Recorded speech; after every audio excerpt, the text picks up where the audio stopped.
살아 움직이는 생명체의 일반적인 특징들이 있습니다. 무생물과 다르게 신진대사를 한다는 점이죠. 음식을 섭취하고 분해하고 필요한 에너지를 만들어냅니다. 또한 외부에 대한 반응이 있습니다. 생명체는 자기를 보호하기 위해서 외부 환경을 감지하고 변화에 적절하게 대응하여서 자신을 지킵니다. 이렇게 추운 날에는 우리가 외투를 하나 더 입고 오는 것이 그런 것이죠. 또한 성장한다는 특징이 있습니다. 생명체는 한 상태에 머물러 있지 않고 변화되어지고 성장하는 특징을 가지고 있습니다. 나이가 들었다 하더라도 우리 안에서는 새로운 세포가 계속 생성되어지고 있다는 것 우리가 잘 압니다. 또 그와 함께 번식을 한다는 특징도 가지고 있습니다. 한 세대에서 다음 세대로 옮겨가는 방법이 됩니다. 그런 특징을 지닌 대표적인 그 예가 바로 우리 몸입니다. 우리 몸은 신진대사를 해서 에너지를 만들어내고 외부의 자극에 대해서 적절한 반응을 함으로 생명을 보호하고 변화와 성장 그리고 다음 세대를 위한 생명을 만들어냅니다. 성경이 교회를 두고 예수의 몸이라고 말씀하시죠. 에베소서 1장 21절 22절에 보면은 이렇게 기록되어져 있습니다. 그를, 그리스도입니다. 그를 만물 위에 교회의 머리로 삼으셨느니라. 교회는 그의 몸이니 만물 안에서 만물을 충만하게 하시는 이의 충만함이니라. 교회는 바로 사람의 몸과 같은 특징을 가지고 있다라는 말씀이 됩니다. 특별히 사도 바울은 이 사람의 몸의 특징 중에서도 그 성장하는 특징을 마음에 두고 교회는 예수의 몸이다라고 지금 말하고 있는 것입니다. 오늘 본문에서도 보면은 15절에 또 성장하라, 자라라라는 말씀이 있죠. 오직 사랑 안에서 참된 것을 하여 범사에 그에게까지 자랄지라라고 하면서 성장하라라고 요구하고 계십니다. 그는 머리니 곧 그리스도라. 이 말씀이 바로 올해 우리 교회에 허락해 주신 말씀이 됩니다. 45주년을 맞이하는 우리 교회에 주님의 몸된 교회 공동체로서 예수 그리스도의 형상을 닮아가는 그 자리까지 함께 자라가라라고 말씀을 하고 있습니다. 아이가 시간이 지나면 몸과 지식과 정신이 자라고 성숙하게 되어지듯이 교회도 시간이 지나면 그와 함께 성장해야 되고 또 성숙해져야 된다라는 말씀을 하고 있는 것이죠. 이 15절의 말씀을 살펴보면은 그리스도가 교회의 머리가 된다라는 부분을 강조합니다. 사랑 안에서 참된 것을 하여 범사에 그에게까지 자라가라라고 하면서 그는 머리시니 곧 그리스도다라고 강조하면서 그것을 따로 말씀하고 있습니다. 어느 조직이든 그 우두머리가 누구이냐에 따라서 그 조직의 색깔은 변한다라는 사실 잘 압니다. 검은색이면은 조직도 검은색이 되고 푸른색이면은 조직도 푸른색으로 물들게 됩니다. 교회는 그리스도가 머리라라고 하십니다. 그래서 교회는 자라면서 그리스도의 색깔을 품어야 한다라는 것이고 그리스도의 향기가 나야 한다라는 말씀이 됩니다. 교회, 목사, 장로 또는 지식, 재물이 많은 사람, 오래 다닌 사람 등등 교회의 어느 누구도 머리가 될 수 없고 또한 머리가 되어서도 아니 된다라는 말씀입니다.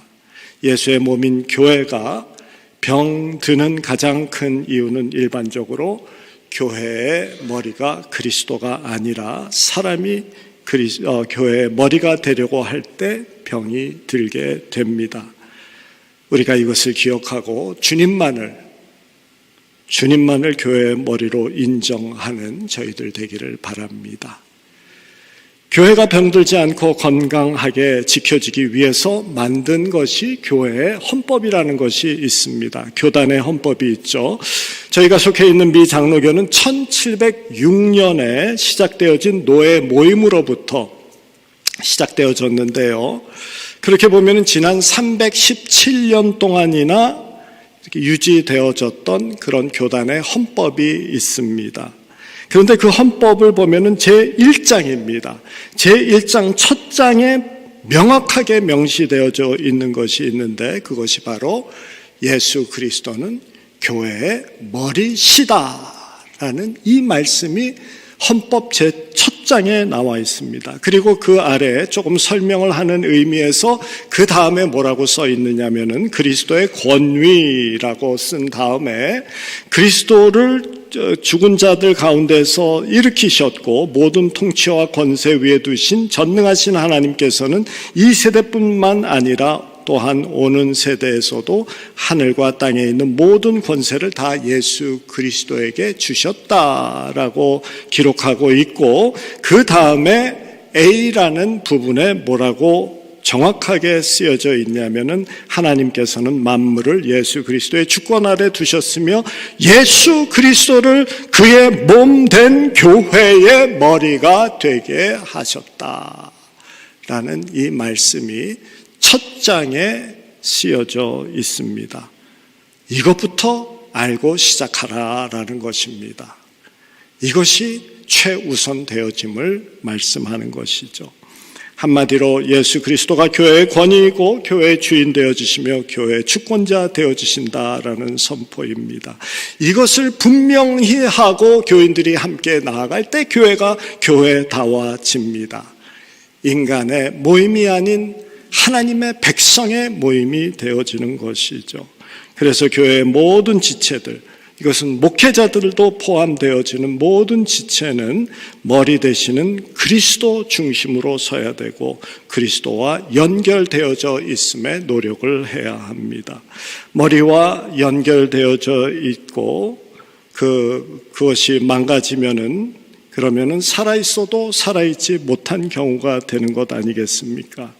살아 움직이는 교회는 모두가 예수 그리스도와 잘 연결되어질 때 되어진다라는 것 우리가 기억해야 됩니다.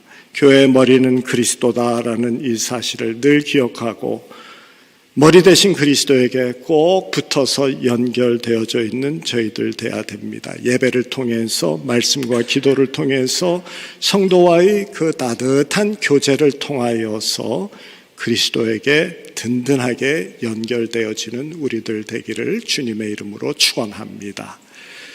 오늘 본문 말씀에서는 이 교회 공동체에 속한 성도들이 머리 대신 예수님과 어떻게 단단하게 연결되어져서 그 생명을 공급받고 또한 성장해 나갈 수 있는지에 대한 말씀이 기록되어져 있습니다. 이 13절 말씀에 우리가 다 하나님의 아들을 믿는 것과 아는 것에 하나 되어 온전한 사람을 이루어 그리스도의 장성한 분량이 충만한 데까지 이르리니라고 말씀하시죠. 먼저 하나님의 아들을 믿는 것에 하나 되라는 것입니다. 한 사람 한 사람 성도들의 고백이 같아야 된다라는 말씀입니다. 주는 그리스도시요 하나님의 아들이십니다라는 이 같은 고백을 가지고 이 자리에 있어야 된다라는 말씀입니다. 우리가 예배 중에 사도신경을 저희들이 늘 고백을 하죠. 그 이유가 무엇입니까? 그 안에 같은 고백이 있는 것을 한 입으로 저희들이 주님 앞에 올려드리는 것입니다. 그리고 또한 주님을 깊이 알라라고 되어져 있습니다. 그리스도의 인격과 성품을 따라서 살아가는 그런 주님을 알아서 성품을 따라가는 것을 말하고 있죠. 그렇게 될 때 머리 되시는 그리스도와 연결되어 하나됨 가운데서 성장할 수 있다라는 말씀이 됩니다. 교회가 하나 되는 방법은 서로 따져보고 의논해서 의견을 조정하고 타협하고 양보해서 하나 되는 것이 아니다라는 말씀입니다. 조정, 타협, 양보 이런 것들은 세상 정치에서 하는 것이고 세상의 방법입니다. 교회에서는 그리스도로 인해서 하나 되어지는 것이고 그리스도를 향해서 하나 되어지는 것 이외에는 없습니다.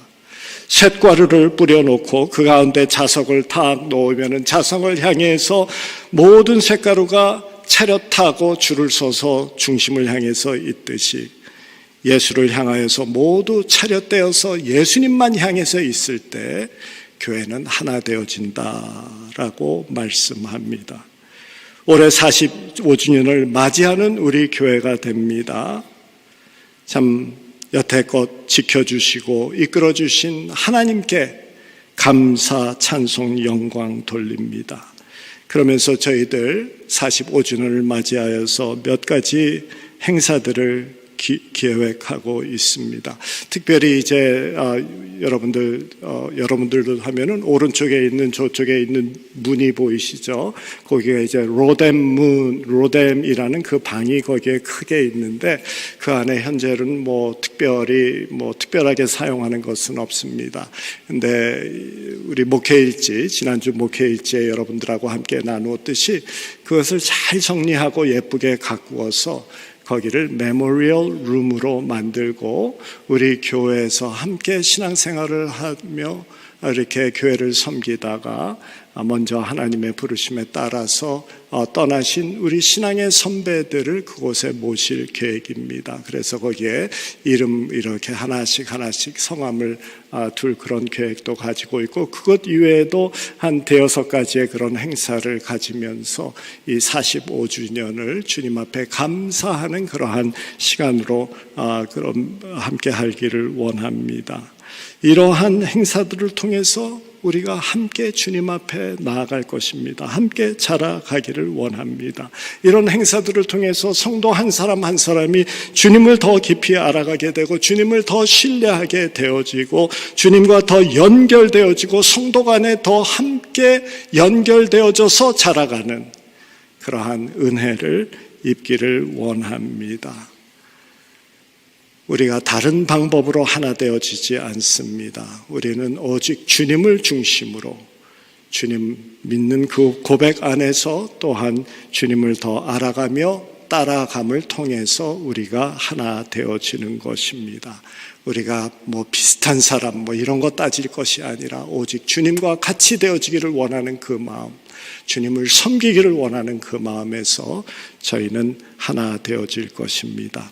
오늘 또 14절에 보니까 주님과 깊이 연결되어져서 생명을 공급받고 자라기 위해서 여기에서는 조심할 점을 14절에서 말씀해 주십니다. 이는 우리가 이제부터 어린 아이가 되지 아니하여 사람의 속임수와 간사한 유혹에 빠져 온갖 교회의 세상의 풍조에 밀려 요동하지 않게 하려 함이라 라고 말씀합니다. 어린아이는 속임수와 유혹에 빠지기 쉽죠. 그래서 어린아이와 같이 세상의 거짓 가르침의 속임수에 빠지지 말아야 된다라고 하고 달콤한 사탕에 넘어가는 어린아이와 같이 간사한 유혹에 넘어가지 말라고 하십니다. 그렇게 되면 믿음 생활이 바람에 밀려 요동하게 되어진다. 우리가 사는 세상 온갖 거짓 사상으로 밀려오는 세상에 살고 있습니다. 뉴에이지 문화, 포스모더니즘, 기독교를 가장한 다양한 이단적인 성향을 지닌 그러한 사조들로 넘쳐나는 세대입니다. 이런 것에 대해서 정확한 판단과 통찰력이 없으면은 어린아이 같은 그러한 기초적인 신앙에서 벗어날 수 없고 또한 성장할 수 없다라는 그런 말씀이 되겠죠. 요즘 문명기계가 빠르게 발전하고 있습니다. 이제는 영상을 조정해서 원하는 것을 거짓임에도 불구하고 사실같이 만들어낼 수 있는 시대다라고 합니다. 그래서 무엇을 믿어야 할지 분별하기 힘든 혼란한 시대에 저희들이 살고 있습니다. 거짓 뉴스라는 것이 그냥 퍼져나가고 있습니다. 그러다 보니까 이게 진짜인지 가짜인지 모르다 보니까 사람들의 성향이 그저 내가 원하는 것 그냥 믿어버리는 그런 세상에서 우리가 살아가게 됩니다. 그래서 세상은 더욱 혼란스러워집니다. 앞으로 그 인공지능이라는 Artificial Intelligence라는 신기술이 세상을 바꾸어 놓을 거라고 하는데 1800년도 말에 전기의 발명, 사용 이것을 통해서 세상이 완전히 바꾸어졌을 때와 마찬가지 그러한 큰 변화가 앞으로 10년 안에 있을 것이다 라고 예상을 합니다. 인공지능, AI, Artificial Intelligence, 사람의 판단 능력을 넘어서는 그러한 지능, 그래서 인간을 대신해서 인간의 삶을 결정하여 주는 그러한 시대가 도래할 것이다 라고 합니다. 문제는 AI, 여기에는 사랑도 없고 감동도 없는 기계입니다. 그것이 삶의 일상을 결정한다라는 것입니다. 인간의 아픔, 인간의 슬픔, 조그마한 그 기쁨, 이것도 이해하지 못하는 기계가 인간의 생활을 판단하고 결정하는 때가 온다는 것입니다. 얼마나 메마른 시대가 다가옵니까? 대비해야 됩니다.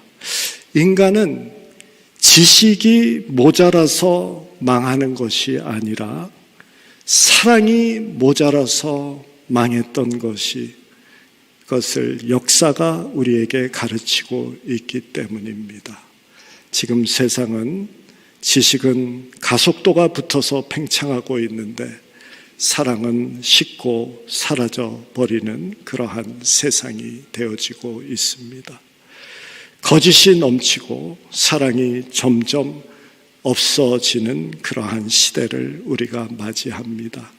이러한 세상에서 진실을 분별하기가 혼란스러워지고 신앙에 오염시키는 그러한 많은 것들이 우리의 삶을 쳐들고 있는 이때, 그리고 사랑이 아니라 지식에 지배되어지는 이 시대에 살고 있는 우리들입니다. 그럴 때일수록 우리는 깨어 있어야 되고 우리의 영을 오염시키는 그것을 잘 배설해서 처리하지 않으면은 교회가 교회로서 지켜지지가 않습니다. 그러기 위해서는 이 영적 노폐물을 잘 내보내야 됩니다. 물질주의, 적당주의, 타협주의, 다원주의, 과학을 신봉하는 그러한 과학주의 등등 교회에 스며 들어오는 이 모든 것, 이것을 잘 걸러내야 됩니다. 교회는 말씀과 기도를 붙잡고 세상 것을 배설해내고 정화시켜서 성숙과 성장을 이루어 나가야 된다라는 것입니다. 목사는 성도들을 위하여서 늘 기도하고 있습니다. 성도님들도 목사를 위해서 기도해야 합니다. 특별히 오늘 목사님도 조 목사님도 기도했듯이 말씀이 말씀으로 전해지도록, 말씀이 정직하게 말씀으로 전해지도록 특별히 기도해야 됩니다. 말씀에, 선포되어지는 말씀에 세상의 불순물이 섞이지 않도록 하나님 이 단상을 지켜주시옵소서. 여러분들이 기도해야 됩니다. 왜 그러냐면 여러분들이 먹는 영의 양식이기 때문입니다. 독이 들어서가면 안 됩니다. 교회가 오염되지 않기 위해서 기도와 말씀의 은혜 가운데 깨끗함을 늘 지키는, 그래서 주님께서 원하시는 거룩한 교회로서 성장하고 성숙해가는 저희들 되기를 원합니다. 또 오늘 15절 말씀, 올해 우리에게 주신 그 말씀이 되어지십니다. 우리 교회 공동체에 주신 말씀, 오직 사랑 안에서 참된 것을 하여 범사에 그에게 잘할지어다. 오직 사랑 안에서 참된 것을 하여라는 이 말씀을 현대인 성경 번역에 보니까 좀 더 정확하게 번역되어져 있습니다. 사랑 안에서 진리를 말하며 라고 되어져 있습니다. 이 말씀은 그리스도의 몸으로 함께 자라기 위해서는 너희 안에 사랑과 진리의 조화가 이루어져야 된다라는 말씀이 되겠습니다. 성숙한 그리스도인이란 사랑의 소유자임 동시에 진리로 무장된 사람이어야 합니다. 사랑은 교회의 하나됨을 위해서 없어서는 안 되는 요소입니다. 반면에 진리는 사람의 속임수와 세상의 유혹을 막아내고 복음을 순결하게 지키는 능력이 되어집니다. 진리를 보수한다라고 하면서 눈에 불을 켜고 지키다가 보면은 죄인을 고소하는 검사와 같이 되어집니다. 진리만 지키고 사랑이 없으면은 관계가 힘들어지는 것이죠. 반면에 좋은 것이 좋다 또는 은혜롭게 그냥 합시다라는 식으로 사랑만 내세우다 보면 혼합주의, 적당주의가 스며듭니다. 그러면은 교회는 그 정결함, 그 거룩함을 잃어버리게 됩니다. 그 예표가 바로 두아디라 교회가 되어지죠. 요한계시록 2장 19절 20절에 이렇게 쓰여 있습니다. 내가 내 사업과 사랑과 믿음과 섬김과 인내를 아노니 내 나중 행위가 처음 것보다 많도다. 그러니까 이 사랑과 믿음과 인내 이런 것이 다 성장했다라는 의미가 됩니다. 그러나 내게 책망할 일이 있노니 자칭 선지자라 하는 여자 이사벨을 내가 용납하였으니 그가 내 종들을 가르쳐 꿰어 음행하게 하고 우상의 제물을 먹게 하는도다. 사랑은 많은데 진리가 포기되어졌다라는 말씀입니다. 신앙생활은 진리와 사랑을 균형 있게 유지하면서 나아갑니다. 그래서 오늘 본문 말씀에 보면은 15절에 있는 그 말씀에 범사에라는 이 부사가 붙어 있습니다. 범사에, 사랑 안에서 참된 것을 하여 범사에라고 말씀하죠. 이것은 모든 일에입니다. 모든 일에 사랑과 진리 균형 있게 해나가라라는 말씀입니다. 어떤 사람에게 또 어떤 상황에서는 사랑의 날개짓만 하고 또 다른 상황 또 다른 사람에게는 진리의 날개짓만 하지 말고 모든 일에 모든 사람에게 양쪽 날개를 고루고루 사용하라라는 말씀이 됩니다. 그래서 사도는 사랑 안에서 참된 것을 하여 범사에 그에게 잘할지라 라면서 균형 있게 주님과의 관계 속에서 성도들과의 맺어가는 관계도 균형 있게 이루어가라 라고 합니다. 인생은 관계라는 것 우리가 잘 압니다. 좋은 관계 없이는 인생도 없고 교회도 세워질 수 없습니다. 사랑 안에서 참된 것을 말하여 모든 일에 그에게까지 자라가는 우리 교회 식구 되어지기를 주님의 이름으로 축원합니다. 오늘 말씀은 예수 그리스도의 몸이 되는 우리 교회가 든든하게 벌써 45주년을 맞이한 우리 교회가 더 든든하게 주님 앞에 나아가기 위해서 우리 성도 하나하나들이 무엇에 애써야 되는지를 가르쳐 주시는 말씀입니다. 그리스도의 장성한 분량까지 그의 성품과 인격으로 충만하게 채워져야 된다라고 말씀합니다. 우리 안에 세상의 것이 들어오지 못하도록 늘 정화 작업을 해내라라고 말씀하십니다. 사랑과 진리 이것으로 모든 것에 모든 사람에게 행하여 예수 그리스도에게까지 함께 자라가라라고 말씀합니다. 그러면 당연히 이런 질문이 생기겠죠. 그것 가지고 뭐 하라는 겁니까? 그것이 목적입니까? 우리 교회를 교회로 세우신 것은 물론 그런 것도 중요하지만은 우리의 자랑이 되어지고 우리의 보람과 위로가 되어지는 것도 좋지만은 그 이유에 대해서 목적에 대해서 에베소서 1장 23절에 이렇게 말씀합니다. 교회는 그의 몸이니 만물 안에서 만물을 충만하게 하시는 이의 충만함이니라. 교회를 통하여서 세상의 모든 것에 그리스도의 임재가 충만하게 채워지기를 원한다. 그래서 교회를 택하셨다라고 말씀합니다. 구약에서도 하나님의 임재가 성전에 충만하게 임재하시고 그리고 그것을 통하여서 백성들에게 흘러갔습니다.